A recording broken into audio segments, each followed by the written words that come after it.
Show de bola. Eu quero trazer uma pauta aqui pra gente poder discutir, porque saiu agora há pouco, né, no Jornal à Tarde, uma matéria sobre mercado da bola, e o Theo Mazzoni, ele faz uma boa análise pra gente poder debater aqui. E a matéria diz o seguinte, ó: Bahia ainda vai contratar em 2026? Sabe os bastidores do clube no mercado da bola. O clube gastou cerca de 81 milhões em contratações e arrecadou 41 milhões com vendas em 2026. Matéria de Theo Mazzoni, competente e gente fina, tá?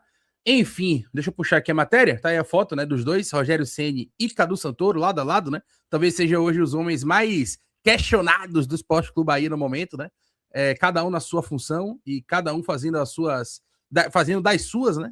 E o torcedor chateado. Mas tá aí, o Esporte Clube Bahia mantém atenção ao mercado da bola, mas deve adotar cautela nas próximas movimentações. Eu quero trazer essa matéria, Marcão, porque ontem eu vi um comentário seu, e acho que você vai até falar um pouco de novo sobre isso. Eu assisti praticamente toda ontem sua participação com Yuri Santana no Plantão Hydro System, lá no canal do Puco, e você fala sobre. Você falou uma frase que para mim é muito boa, que é você fala assim: o Bahia fica esperando a contratação perfeita. E aí eu quero que você explore um pouco melhor isso, porque eu acho que essa matéria passa um pouco por essa temática que você trouxe ontem muito bem. Mas tá aqui, ó. O Esporte Clube Bahia mantém atenção ao mercado da bola, mas deve adotar cautela nas próximas movimentações antes do encerramento da janela de transferências, no dia 11 de setembro.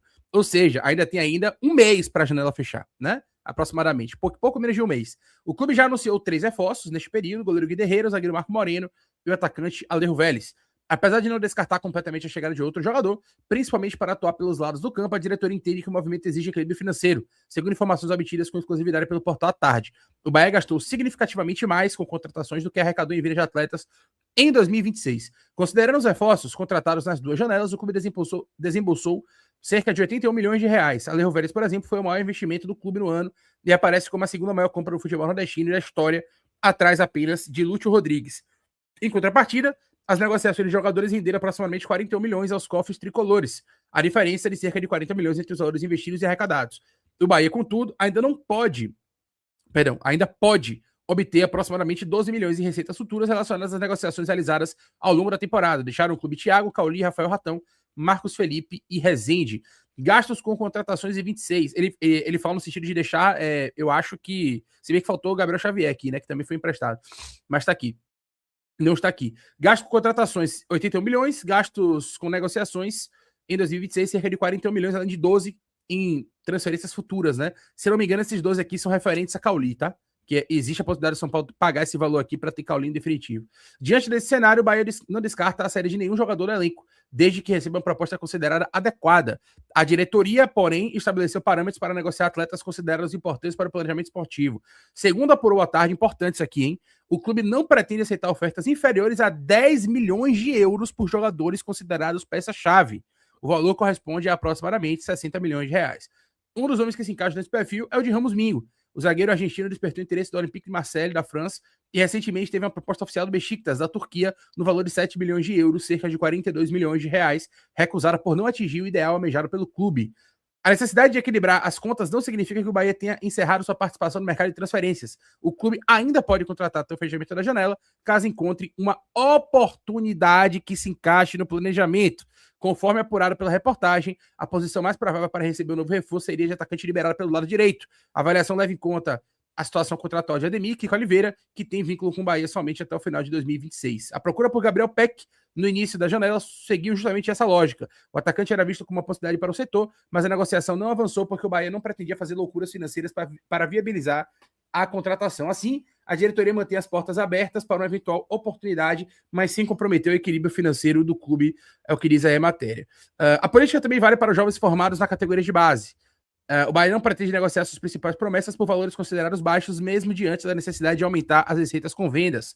De acordo com informações do portal à tarde, uma proposta por uma joia da base precisaria ser considerada fora da curva para que o clube avaliasse uma saída antecipada. A avaliação interna é de que com a venda por um valor pouco expressivo poderia beneficiar posteriormente o clube europeu. Isso porque o jogador poderia ser valorizado no exterior e ser negociado por uma quantia muito superior anos depois, como já ocorreu com outros atletas brasileiros. Outro fator a levar em consideração é a própria estrutura do grupo ao qual o Bahia pertence, com a rede de relacionamento e exposição no mercado europeu, envolvendo clubes de diferentes países. O entendimento é de que não faria sentido vender uma promessa por um valor baixo e manter apenas uma porcentagem de uma futura transferência. E aí eles estão falando que o modelo adotado tem sido a liberação de atletas, como faz o Palmeiras, né?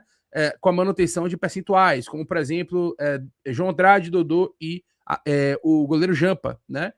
São exemplos desse tipo de movimentação. O Bahia mantém 30% e 40% dos direitos dos jogadores, permitindo ao clube participar financeiramente de eventual venda no futuro. Mas o ponto central para mim, é justamente essa questão aqui, Marcão. A diretoria mantém as portas abertas para eventual oportunidade, mas sem comprometer o equilíbrio financeiro do clube. E aí eu queria que você explanasse um pouco essa situação, a gente comentasse um pouco essa matéria, porque acho que permeia justamente no debate que você trouxe ontem, na frase que você falou ontem com o Yuri Santana, na qual eu concordei demais, e eu quero que você traga para o debate aqui no canal também, que você falou assim, me corrija se eu estiver errado, não sei se foi ipsiliteris isso, mas você disse algo como se fosse assim, o Bahia tá sempre querendo buscar o diamante, sabe? Aquela super oportunidade, aquele cara perfeito, e às vezes deixa passar situações que poderiam agregar e poderiam crescer por aqui, enfim, basicamente é isso. Queria que você explicasse um pouco da sua opinião em relação a isso, e o que é que você pensa em relação a esse mercado de transferências do Bahia, chegadas e saídas. O Thiaguinho até botou aí que ele fez o corte, né? O Bahia está esperando o diamante perfeito. E é mais ou menos isso, Liro. O Bahia quer um jogador que ele seja jovem, que ele seja rentável, que ele não seja um cara muito procurado no mercado para não ter concorrência, que tenha uma possibilidade de fazer um contrato da forma que o Bahia quer. Então, assim, o Bahia quer aquela cartada perfeita, ele quer aquele diamante, aquela coisa tipo assim, pô, parece que tem que ter uma convenção de fatores para o Bahia poder fazer a contratação. Pô. Parece que é uma lista de pré-requisitos gigantescas, né? Quer fazer sempre a contratação perfeita, tem que ser aquela contratação naqueles moldes, senão não vai. E assim, tudo bem você ter os princípios que norteiem ali as suas escolhas, isso é gestão e tá tudo certo, né? Tem que ter gestão mesmo, não pode sair contratando de qualquer forma, mas também, velho, assim, tem que abrir mão um pouco, né, dessa coisa, dessa celeuma de sempre tem que fazer uma contratação com tantos pré-requisitos, né? Então, essa posição de ponta direita mesmo, eu tava falando ontem com o Yuri, velho, nada justifica o Bahia não contratar um ponta direito, nada. Ademir vai encerrar contrato e fala-se que ele vai sair, né, que não vai ficar. Kike Oliveira nem vou comentar, porque é uma vergonha esse cara tá sendo relacionado para jogo. Já nem tá sendo relacionado para nada. Cauê Furquinha é um cara muito jovem que vira e mexe tá em seleção de base. Então, se você bater um liquidificador aí, irmão, a gente não tem ponta direito hoje. Ademir tá machucado agora, né? Tá machucado. Aí vai com o Cauê. Cauê vai cansar, vai entrar aqui. Então, assim, velho, não tem aquele argumentinho de Cadu Santoro e do pessoal de que, também o elenco enxuto, não podemos também contratar muita gente, porque senão, como é que a gente vai fazer? Todo mundo quer jogar. Para algumas posições, até aceito. Mas para essa posição de ponta direita, não tem argumento. Pode fazer um contrato com o cara aí para 10 anos se quiser, porque ano que vem, quando bater aí dezembro, não vão, os jogadores que aqui estão não vão estar, no mínimo, Kiko Oliveira não vai estar aqui, no mínimo, né? No mínimo. E o Cauê Furquim vai seguir sendo um cara muito jovem, que vai seguir tendo um monte de convocação para a seleção de base, acredito eu. E o Ademir também, pelo que se diz, não é tão do interesse do Bahia renovar. Então, velho, nada justifica. Pelo menos um ponta direito tinha que vir. Mas parece que só vai vir se achar, como eu falei, um cara jovem, barato, que ninguém queira, que ninguém esteja falando, que aceite todos os termos que o Bahia quer colocar no contrato. Aí vai ficar difícil, né? Aí realmente vai ficar difícil. Fora que tinham dinheiro para Gabriel Peck, até brinquei isso ontem, né? Fez o que com o dinheiro? Botou em algum CDB desses da vida que você só pode sacar depois de 6 meses, né? Investiu na bolsa de valores, fez o que com o dinheiro, sabe? Botou no VGBL. Aconteceu o quê? Porque assim, com a gente, né? CPF é assim, quando a gente tem um investimento, a gente não pode tirar o dinheiro por tanto tempo para esse dinheiro ficar rendendo lá na conta. Né? O Bahia fez isso, por acaso? Ou escondeu em algum lugar e não está achando mais onde botou o dinheiro? Porque é complicado, velho. São coisas que entra ano, sai ano, e o Bahia segue pecando nas mesmas coisas. Era goleiro, é atacante, centroavante. É o que eu falo, velho. Eu falei ontem. Quer me dizer que não vai trazer um centroavante? Eu entendo, velho. Você tem aí, acabou de trazer o Alejo, você tem o William José com contrato, você tem o Everaldo com contrato, mas que, enfim, devem ficar até o final do ano, mas se você quiser, você ainda tem Del, você tem uma opção, tem Caio Suassuna, tem algumas opções. Você não quer trazer um jogador nessa pegada, tudo bem, mas no lado direito não tem ninguém, velho. Literalmente, e ainda mais agora com a lesão do Ademir, sabe?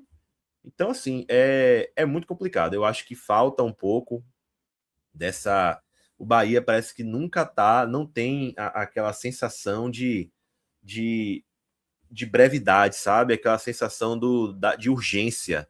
É tudo muito tranquilo, quando der, quando aparecer, se surgir um negócio aí. Pô, velho, o maior scout do mundo não consegue achar um ponta direito que se encaixe, que seja interessante, que esteja dentro do planejamento. Só tinha Gabriel Peck, só tinha ele. No mundo inteiro, o sistema de mapeamento no mundo inteiro só existia Gabriel Peck. Era a única possibilidade, né? Não existe, pô, não existe, não tem ninguém na Série A, na Série B, não tem ninguém nos Estados Unidos, ninguém na Arábia, ninguém na França, ninguém na Itália, não tem ninguém em lugar nenhum. Nenhum. Acabaram-se todas as possibilidades. O Excel, o Power BI de Cadu Santoro lá, quando ele filtra ponta direito, não tem nenhuma opção. Pô, pelo amor de Deus, velho. A gente tá vendo, de novo, todo ano é a mesma conversa. A gente tá vendo os times se reforçando. Ela vai falar, o Vasco empatou com o Vasco tá lá embaixo. O Vasco melhorou bastante, já fez algumas contratações e continua fazendo. Cruzeiro, da mesma forma. Né? Os times vão começar a melhorar, vão contratar e o Bahia vai ficar na mesma. Ano passado, 2025, 2024, a desculpa era, não, mas o time tá bem. A gente tá jogando bem, a gente tá bem colocado. Né? Esse ano, velho, não está bem. O futebol não está bom. E outra, tá tendo muito mais lesão do que estava tendo nos outros anos. O Bahia tá tendo muita dificuldade com lesão. O Eric tá lesionado, né? O Ademir tá lesionado, o Carlos Alexandre voltando de lesão, o Everton Ribeiro lesionado, né? Então, assim, vai esperar para ver, né? Vai esperar para ver, é difícil.